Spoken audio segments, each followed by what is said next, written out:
Welcome to Thrive Radio. I'm your host, Amy Montgomery, entrepreneur and digital marketing agency owner. Today, my guest is Dr. Cindy McGovern. She is known across the globe as the First Lady of Sales. She is an expert in sales, leadership, and communication. She's the author of the Wall Street Journal bestseller, Every Job is a Sales Job, How to Use the Art of Selling to Win at Work, and CEO of Orange Leaf Consulting. She's earned a reputation by leading hundreds of companies to business growth and industry dominance. She helps take the ick out of sales and empowers people to embrace their inner 5-year-old to use the art of selling to achieve the personal and professional goals. Cindy, welcome to the program. Thank you so much for having me, Amy. It's a pleasure to be here. I'm so excited for our conversation. So how did you get so good at sales and how did you become a consultant? It's very funny because I never wanted to be in sales. And then I got put into a sales role when I was at a consulting and training company. And I thought, oh my God, I'm going to get fired. I can't do this. This is not who I am. And what's funny is I realized very early in that role, I'd been selling my whole life. I just didn't call it sales. So when you ask the question, like, how did I become good at sales? I think we're all good at sales. It was just my intention around it changed once I got into that. And then that's actually what led me to do the consulting that I do now. What led me to read my book is because I went, wait a second, I have 3 degrees in communication and nobody told me this. Like, I have to tell people, I have to help people with this. So that's how I got into this role is I realized sales is not just a business skill, it's a life skill. And I got to tell the world.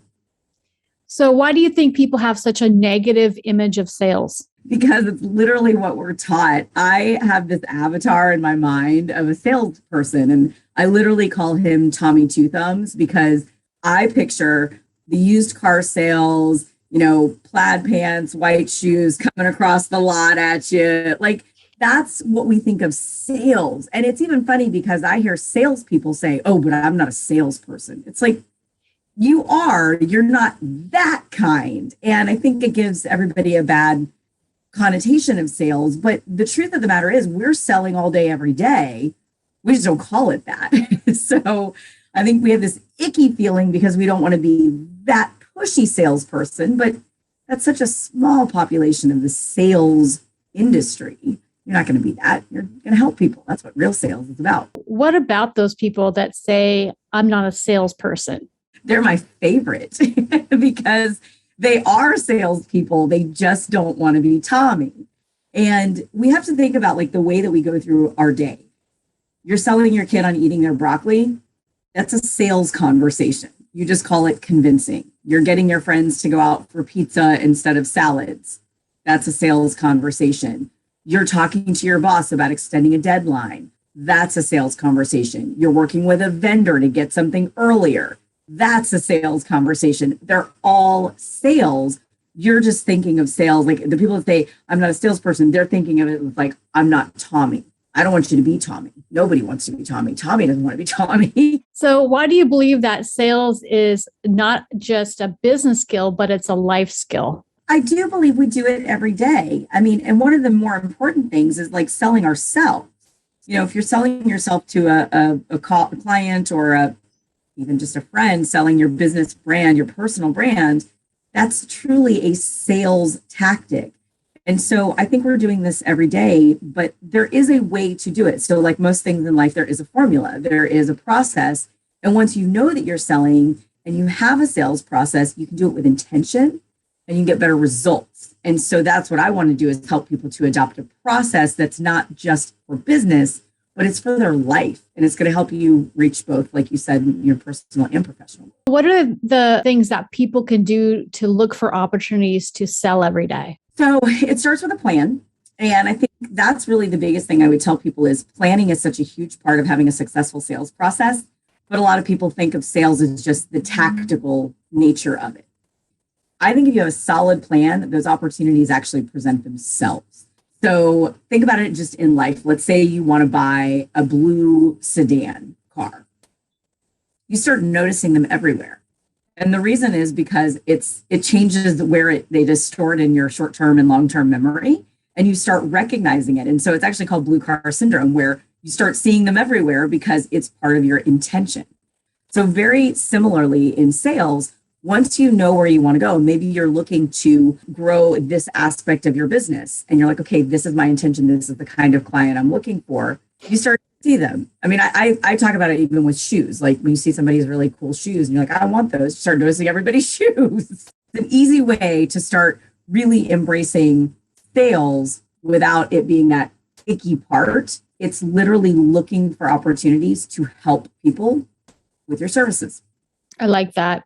That it's them noticing what they need. Yeah. Yeah. What are the steps people need to take to be able to sell in any job? So I teach a 5-step formula, and there are many, many sales processes out there. But part of what I wanted to do, Amy, is give people something that was easy to hold on to and easy to implement. So my 5 steps are that plan that we mentioned. The second one is actually, funny enough, looking for opportunities, because if you raise your own awareness around it, whether it's growing your business or doing something personally, you start to see that. And then the third step is actually the most important one, in my opinion, which is establishing trust with those around you. It's trust in your brand. This is what you do, right? It's establishing trust in your brand, but trust that you're going to be a good partner, a good vendor, a good whatever it is, or if it's a center of influence, that you're going to be a good representative of them. If somebody's going to refer you, it's that you're going to make them look good. And then the fourth step is asking. And I think a lot of people struggle with this. We don't ask for what we want, just even in life. But you have to ask for the business, and you have to ask for what it is that you want. And I kind of subscribe to the philosophy, ask for what you want, take what you can get. but there has to be an ask in there anyways. And then last but certainly not least is following up with gratitude. And I come from sort of a place of abundance with my practice. And I really do believe that there's a lot of people out there that we could help. And whether I'm your fit or not, I'm grateful for the opportunity to have the conversation, because now you're a walking commercial for me and for what I do, even if it wasn't a fit for you. So I believe there's always good follow-up and coming from that place of gratitude, because you've now created that network. Why do you say that every job is a sales job? Because number one, you have to get an interview to get it, right? So that's true. You're selling yourself in an interview. So that's one thing. But I really do believe you're not just selling with words, you're selling with actions as well. So it's funny, when the book launched, I was on a sales podcast and they were like, okay, we're going to play Stump Dr. Cindy. And they threw all these jobs at me and we're like, okay, well, how is this a sales job? How is this a sales job? One of my favorite ones that they threw at me was a janitor. They're like, but how is a janitor a sales job? And I said, because if you're a consumer or you work in that building and you walk in that next morning and it's not clean, it completely changes your experience. So they may not necessarily be selling with words, they're selling with actions. And I think that's a lot of what we do just as humans. We're constantly selling with our actions, the way we carry ourselves, the way that we sit in a room or sit in a meeting or sit on a Zoom. And so we have to realize that we're actually selling 24/7. We just maybe don't call it that. So every job absolutely is a sales job. Is it important for non-salespeople to embrace sales, which the non-salespeople are going, no? So what's funny about that is I was one of them, right? Like I never wanted to be in sales. And if you had told my 20-year-old self, fast forward all of these years, we won't count them, but like fast forward all of these years that I would be known as the first lady of sales, I would have given you the biggest eye roll on the planet, because I didn't want to be in sales. I had that Tommy Two Thumbs ickiness thing. And so it's funny because the non-sales people are the ones that need it the most, because they're already doing it. It's just, could they be doing it better? Like a true salesperson, if it says on your business card, you have a sales process, you know the steps, you know the angles of, what to take and how to word things.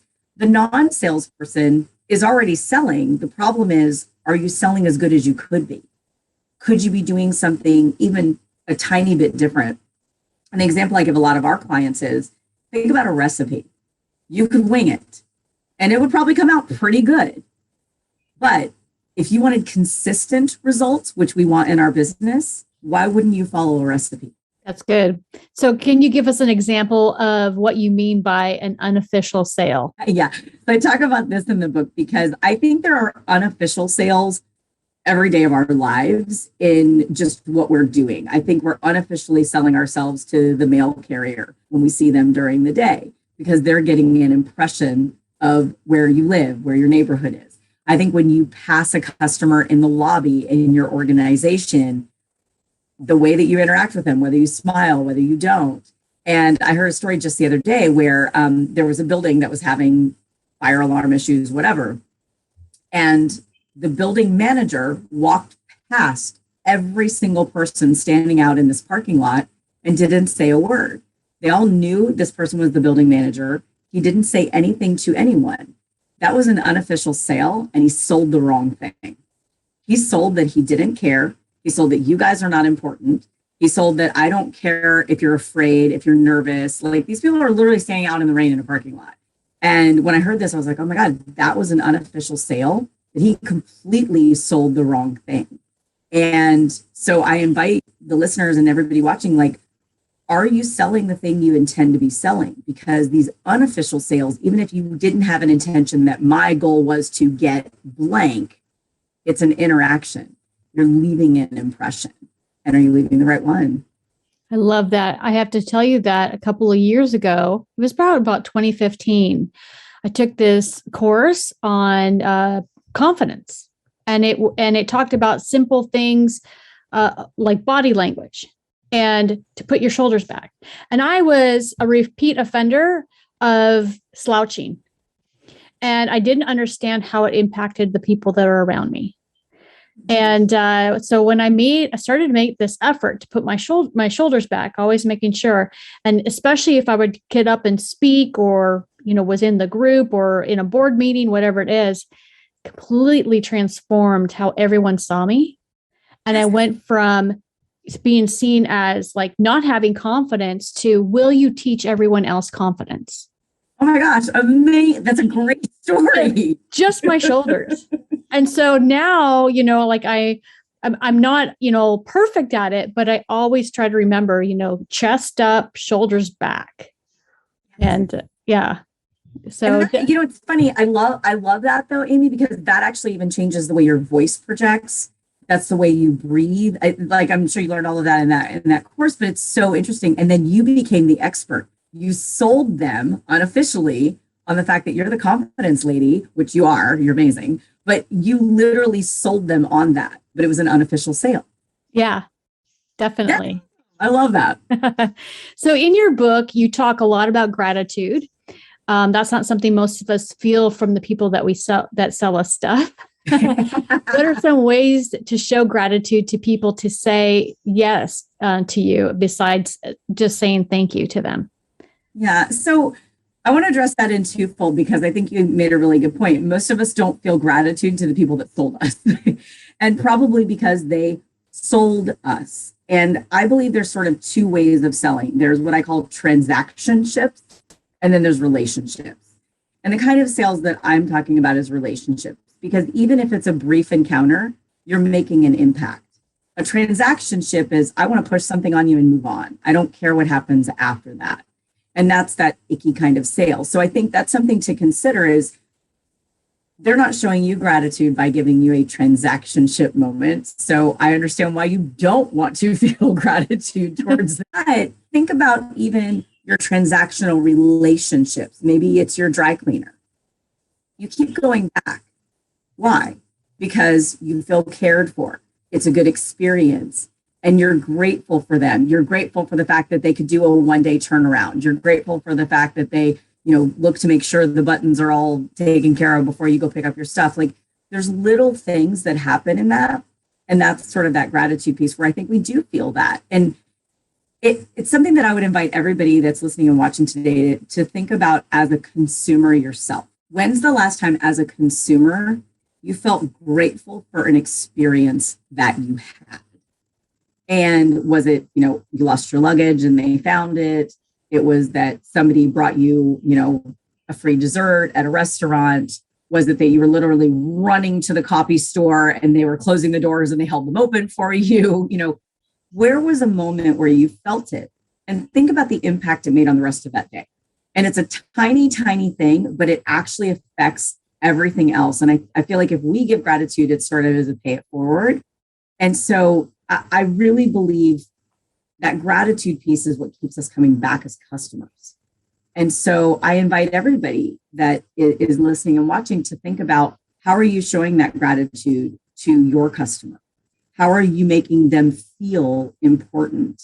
And it's not just about that transaction or that relationship, but like truly, it's not just thank you. It's creating a meaningful experience for them so they want to go tell someone about it. And you know, we talk marketing all day long, but you know this, like if I have a bad experience, I'm going to go tell 3,000 people. If I have a good experience, I'm going to tell like 2 maybe. So yeah, talk about make them feel a way that makes them want to tell the story of that experience. And I think gratitude is that emotion. That's good. Yeah, you need those raving fans. Yes. So what themes in your book do you believe are relevant to the current news topics that are going on right now, society, the world, or life in general? Yeah, you know what? That's a great question. And there's a couple that sort of come to mind, Amy. And the first one is transition. You know, we're sort of in this place of transition as a world right now, but a lot of people are in transition, whether they're hybrid work environment, going back in an office full time, seeking customers in a different way than they used to as an entrepreneur. You know, there's a lot of things happening. And so one of the themes of my book is about getting clear on what your intention and your plan is. And, you know, at the time of the recording of this, we're you know, coming up at the end of the year. And so a lot of people are looking at their strategic plans for the following year, which personally, I believe planning is dynamic and it's ongoing. But those are some of the themes in the book that I talk very specifically about how to handle that and how to go after those plans and really create that intention. And then another one of the themes in the book that I think is really relevant right now is everybody I know is trying to sort of almost rebrand, right? Like in this world, whether it's personally, whether it's professionally for your business, but that's another piece where you're selling that brand. What are the activities? What are the things that are out there about you, about your business that reinforce that brand, or take inventory and get that feedback on the things that are detracting from that brand? And those are things I talk about in the book, because you're selling it one way or the other. Make sure the information that you have out there is what you want out there, and then create those minions to help you. You know, nobody does this alone. And I think there's this sort of feeling that, oh, but I have to do it. You know, I'm an entrepreneur, this is my business, or I'm the leader, I'm a manager, I'm a this, I'm a that. Nobody does this life alone. Lean on the people that can help you. And that's in the book as well. Like seek guidance, seek help, seek support. So what are examples of sales opportunities that people overlook? Wow. That's a loaded question. There are so many of them. The first one I would say is actually the personal brand, very similar to your confidence example, that we don't recognize we are selling ourselves. And it's funny because I have this conversation with clients a lot over video conferencing. And everybody wears what I call the mullet of clothes, right? You're like business on the top, but you have like gym shorts on the bottom or something. The one day that I would wear that would be the day that tech all failed and I had to stand up or something. Like I can't, like I have to be full hair and makeup, full clothes, ready to go, because that would just be the day that everything went to, you know, haywire. But I think what happens is we're not recognizing that even in what you wear, even in your email exchanges, your text exchanges, those are all those sales opportunities. And I've seen a little bit of kindness seep away in the last few months as everybody gets busy and kind of has been getting back to work. But if you think about this same time a year ago, people were baking cookies and dropping them off to people. And people were, you know, there was no flour because everybody's baking bread and like all these things, like these little bits of kindness. Those are sales conversations. Those are sales activities. And I think we overlook those. And that's part of that personal brand piece is, who do you want to be known as when you're not in the room? And what are you doing to reinforce that? Why is follow-up important, and why is staying connected to people you meet important? And the reason why I'm asking this is I talk to a lot of people, a lot of business owners that don't necessarily keep email lists. They might help them with a service that, you know, like say career coaches, or, you know, maybe a leadership coach, that it's I'm giving you my program. Once that program is done, that's it. That's all I got. So what would you say to people like that, you know, maybe they have a program or they have a solution that they're providing, but they're not staying connected to the people that they've served? The first thing I'd say is stay connected. Don't do that. You're leaving business on the table. And not having an email list, there are so many things that we could talk about, and that's your swim lane, and I'll let you go there. But with regard to follow-up, why wouldn't you stay connected? This is a walking, living, breathing, free, I might add, commercial for you and your services. Why wouldn't you want to stay top of mind? And I think we assume a lot. And I'll just throw this out there. I think we assume that we're super cool and people are always thinking about us. And it's not true. They're very busy. And so we think, of course, when somebody mentions, leadership coaching, Bobby's name will come up. No, you're giving them way too much credit. Like, these are really busy people. And so part of what you want to do with regard to follow-up is you're making it easy for them to continue to be an advocate for you. That's what it's about. And it's funny because when people come to visit, I live in San Francisco, and when people come to visit, they want referrals for restaurants. And I'm like, you got to narrow it down. Like, seriously, I need price point, I need dining experience, I need cuisine.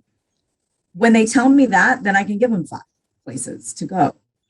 You want to make it easy for your past customers, or even the ones you didn't work with, keep them on that list as well, because it was a no for now. There might be an opportunity down the road that you guys could work together, or maybe you're not a fit for them, but you're a fit for a colleague of theirs or a friend of theirs or someone they meet in a networking group. So it's not their job to remember us. It's our job. They remember us. And that's why follow-up is so important. I love that. So important. So what are some ways we can help ourselves get over the fear of rejection? I think that's big. This is huge. And even seasoned sales pros that we work with, because we work with companies to help them grow their business. So a lot of times we work with a sales team or a salesperson, and sometimes it's the owner, but they always are afraid of this. So they delay asking the question of like, hey, would you like to hire us? Would you like to do business with us? Because they're terrified of the answer.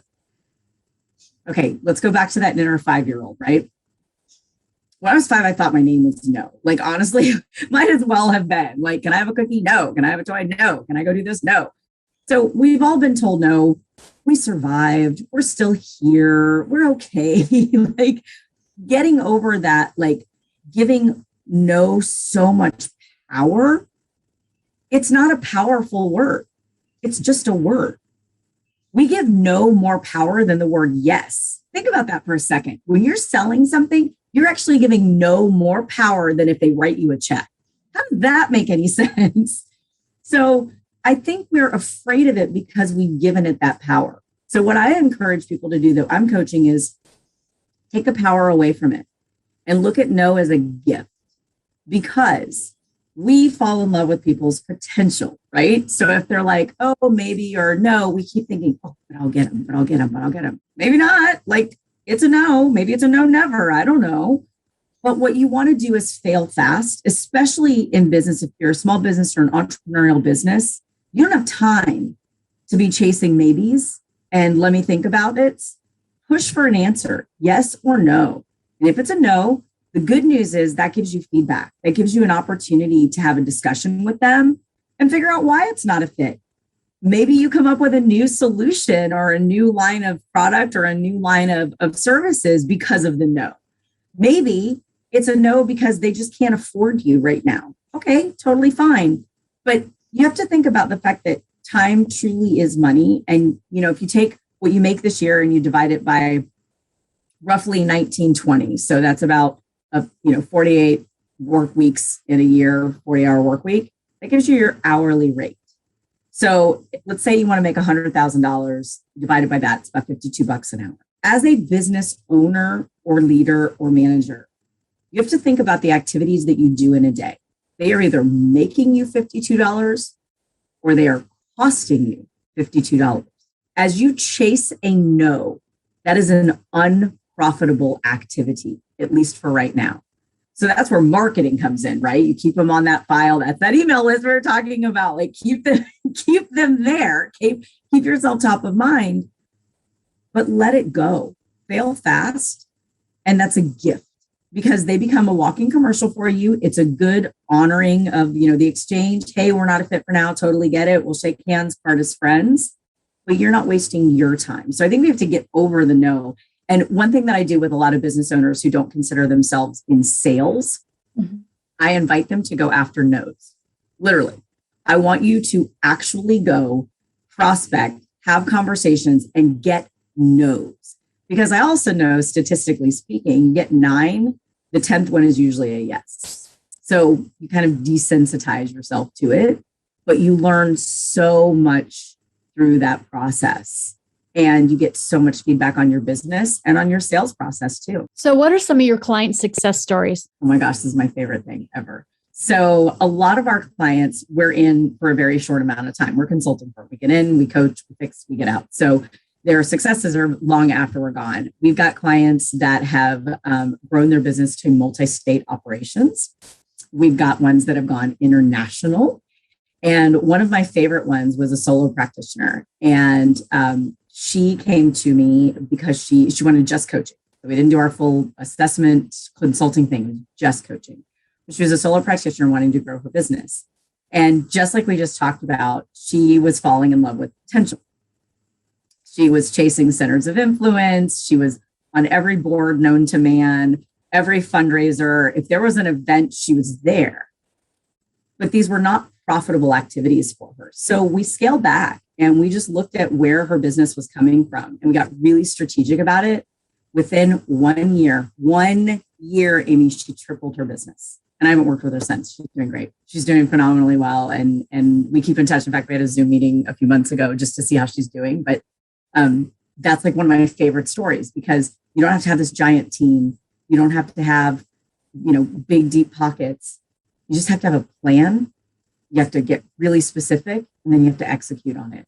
And truly anybody can do that. You just take a minute to work on your business instead of. So if you were able to give yourself one piece of advice when you first started out on your journey, what would it be? Ooh. So I would go back to my 20-year-old self and be like, get over the sales icky stuff. Like you're already doing it. So that would be the first that I would do. I would go back and tell my 20-year-old self, get over it. But I think with regard to my journey as a consultant and as a coach, I would actually tell myself to make time to prospect. And that's something that is in my sales practice, but I learned it the hard way a little bit because as an entrepreneur, you're pulled in so many directions. There's always going to be business that needs your attention. There's always going to be a client that needs your attention. And so I would have told my early entrepreneur self, protect your admin, your strategy time like it's your baby. And I call it green time now, where it's on my calendar and it's green time. And this is my prospecting time. This is my admin time. And I think it's really crucial. So that's the advice that I would give myself. And if you're not making time to sell, you're leaving it up to chance. And that's something that I encourage business owners to own is if you're not actually being intentional about your sales efforts and your true sales process and making outbound calls and making outreach, who's selling for you? Yeah. No, we have to be intentional. That's really good. So Dr. Cindy, if there are people that are listening and they would love to get a hold of you to work with you, what's the best way to contact you? Oh my gosh, thank you so much for asking. They can reach me at drcindy@drcindy.com, DRCINDY at DRCINDY.com. I'm on the social media platforms, all of them at 1ST Lady of Sales. And more importantly, I hope that we've been able to give some advice to your listeners and viewers. And I love to hear success stories. So I would love to hear how folks are taking these ideas and applying them in their own business to help them grow. Thank you so much for all of your advice today and your expertise. It's been amazing. If you're listening and you want more information about A Call to Thrive and our upcoming shows, you can go to acalltothrive.com. Thank you, everyone, and have a wonderful week.